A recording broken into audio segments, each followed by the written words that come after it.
कभी कभी वो रात और वो मंजर याद आता है तो मेरा दिल दहल उठता है।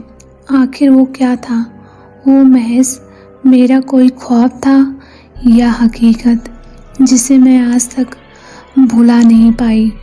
जब कभी भी वो वाकया मेरे सामने आता है तो खौफ के मारे आज भी मेरे रोंगटे खड़े हो जाते हैं। उस रात की सारी घटना मेरी आंखों के सामने एक फिल्म की तरह चलने लगती है। वो भयानक और अंधेरी रात, ऊपर से सुनसान इलाका, बड़ा सा उजाड़ कमरा, फिर कंडक्टर की लाश का यूं ही मिलना। ना जाने उस रात क्या होने वाला था, लेकिन हम उस रात सच में बच गए। अगर वो ना होता तो शायद हम सब भी उस कंडक्टर के साथ अपनी जान गंवा बैठते। लगभग 20 साल पहले की बात है। मैंने अपने परिवार के साथ जयपुर घूमने का प्लान बनाया। मेरा भाई बहुत दिनों से जिद कर रहा था कि पापा मुझे राजस्थान घूमने के लिए ले चलिए। उसकी बात मानकर पापा उसे जयपुर घुमाने को राजी हो गए। मैं, मेरी मम्मी और मेरा भाई जिसका नाम संयम था, हम चारों घर से जयपुर के लिए रवाना हो गए। हमने 2 दिन में पूरा जयपुर घूम लिया, लेकिन मेरे पास अभी 2 दिन की छुट्टी और भी बची थी, तो मैंने सोचा क्यों ना अजमेर शरीफ ही हो आते हैं। चूँकि हमारी ये प्लानिंग अचानक हुई थी तो हमें जल्दबाजी में बस का सहारा लेना पड़ा। उस बस में और भी यात्री थे, खासकर बुजुर्गों की संख्या ज्यादा थी। हमारे जैसे केवल एक ही फैमिली थी उस बस में। बस में यात्री भी कम थे क्योंकि बस भी थोड़ा खजाड़ा था, इसलिए शायद उसमें ज्यादा यात्री नहीं बैठे होंगे। करीब रात के 8 बजे बस अपने गंतव्य की ओर रवाना हो चली। हम चारों अपनी अपनी सीटों पर टेक लगाकर बैठ गए। संयम तो सो गया, लेकिन मुझे और मम्मी को बीच बीच में हल्की हल्की सी झपकी आ जाती। एक तो वीरान और अनजानी जगह, ऊपर से खजाड़ा बस मुझे अनकंफर्टेबल लग रहा था। ड्राइवर को भी शायद बहुत जल्दी थी गंतव्य तक पहुंचने की, इसीलिए वो भी बस को तेज रफ्तार में भगाए चला जा रहा था। अंदर से डर भी लग रहा था कि कहीं वो बस को ठोक ना दे, क्योंकि अंधेरा घना था। साथ में सुनसान सड़क के किनारे जिन पर कोई घर नहीं दिख रहा था, और सड़क पर भी इक्का दुक्का वाहन ही दिखाई दे रहे थे। कुछ बुजुर्गों ने ड्राइवर को टोका भी कि बस की रफ्तार जरा धीमी करो। कुछ समय तक तो उसने बस को धीमी रफ्तार में चलाया, लेकिन फिर कुछ देर के बाद उसने फिर से बस की रफ्तार बढ़ा दी। एक बुजुर्ग ने फिर से बस ड्राइवर को टोका कि बस की रफ्तार कम करो, लेकिन मना करने के बावजूद फिर से ड्राइवर ने रफ्तार बढ़ा दी। तब ड्राइवर ने जवाब दिया कि अंकल जी, जो मैं कर रहा हूँ वो बिल्कुल ठीक कर रहा हूँ। मैंने सुना है कि ये इलाका अच्छा नहीं है, बहुत ज़्यादा खतरा है। हम इस इलाके को जितनी जल्दी पार करके आगे बढ़ जाएं उतना ही अच्छा है।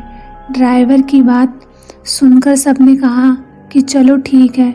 बस तेज रफ्तार से आगे बढ़ ही रही थी कि तभी एक तेज आवाज़ के साथ बस का संतुलन थोड़ा गड़बड़ाया और बस अचानक बंद हो गई। सब डर गए कि अचानक ये क्या हुआ।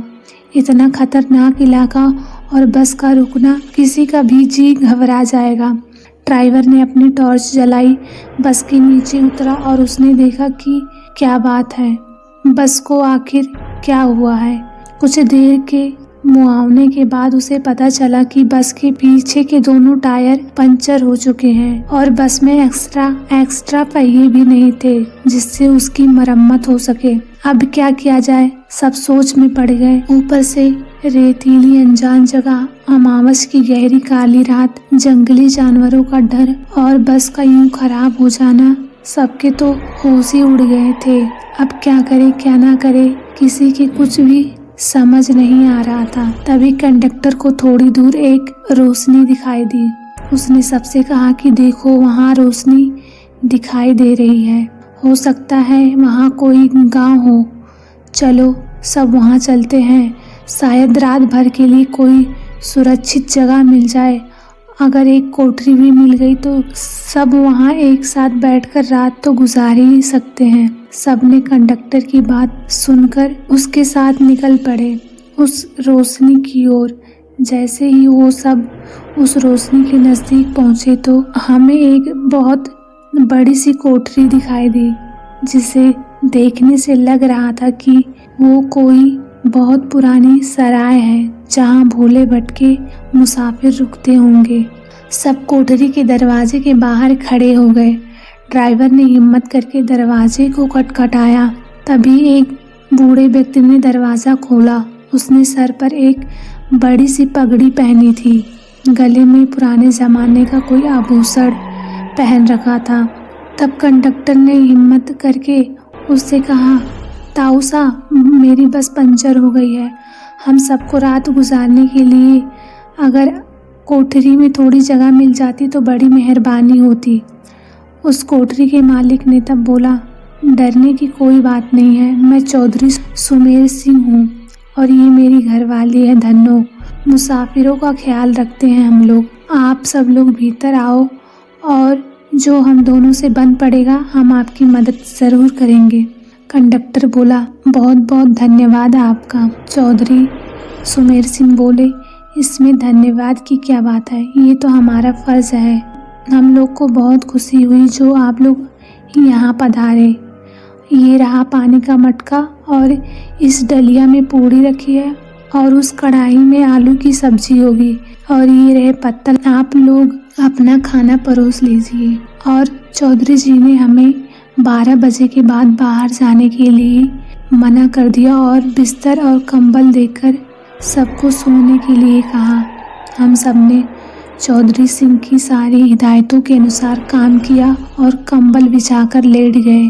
जिनके पास अपने अपने साल और चादर थे वे सब ओढ़कर लेट गए। मेरे पास ओढ़ने वाला बड़ा कंबल था, इसलिए मैंने भाई को अपने साथ सुला लिया और मेरी माँ औरतों के साथ अपना साल ओढ़कर लेट गई। लगभग 12 बजे के बाद न जाने कंडक्टर को क्या सूझी, उसे बीड़ी पीने की तलब लगी और वो बाहर जाने लगा। चौधरी जी ने उसे बहुत रोका लेकिन वो नहीं माना। कंडक्टर के बाहर जाने के बाद चौधरी जी ने जल्दी से कोठरी के किवाड़ बंद कर दिए और साथ में पटरे की मदद से किवाड़ को मजबूती से बंद कर दिया कि कोई भी अंदर न आ सके और सारे खिड़कियों को भी बंद कर दिया। कुछ देर के बाद बाहर से बहुत बुरी बुरी और डरावनी आवाजें आने लगी। साथ में कंडक्टर की भी आवाज सुनाई दी और वो बचाओ बचाओ करके चिल्ला रहा था। कोठरी के कुछ लोग कंडक्टर की मदद के लिए बाहर जाने लगे लेकिन चौधरी जी ने उन सबको यह कहकर रोक दिया कि अगर वो शैतान अंदर आ गया तो हम में से कोई भी जिंदा नहीं बचेगा। सब अपनी जान के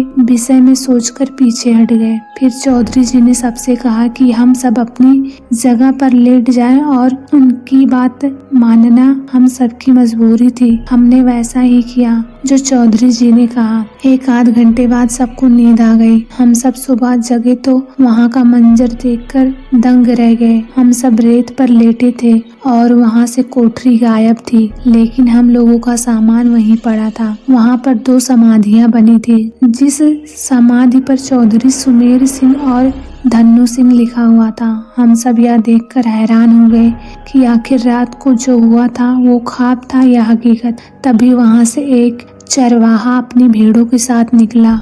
उसको हम लोगों ने सारी बात बताई तो उसने बताया कि यहाँ बहुत पहले एक सराय हुआ करती थी जिसकी रखवाली सुमेर सिंह और उनकी पत्नी धन्नो किया करते थे और उन दोनों के स्वर्गवास के बाद आज भी उनकी आत्माएं भटकने वाले मुसाफिर की मदद करती हैं और इस इलाके में बहुत शैतानी आत्माएं रहती हैं जो लोगों का कत्ल कर देती हैं। लेकिन सुमेर सिंह और उनकी पत्नी अच्छी आत्माएं हैं इसलिए वो लोगों की मदद करने आ जाते हैं। यह सब कहकर चरवाहा वहाँ से चला गया लेकिन हम सबके मुख और आँख खुली की खुली रह गई। फिर हम सब ने अपना अपना सामान उठाया और बस की ओर आए। देखा तो वहाँ कंडक्टर की लाश लहूलुहान पड़ी थी। वो सब देखकर हम सबका दिल दहल गया।